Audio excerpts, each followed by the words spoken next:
Василь Сухомлинський. Петрик, собака і кошеня. Маленький хлопчик Петрик ішов стежкою в саду. Бачить, біжить назустріч кудлатий собака. Петрик злякався, хотів тікати, та раптом до його ніг притулилось маленьке кошеня. Воно втекло від собаки й просило Петрика: «Захисти мене, хлопчику, від цього страшного звіра».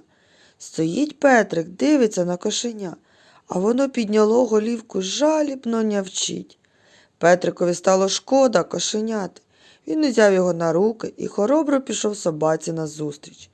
Пес зупинився, злякано глянув на Петрика і сховався у кущах.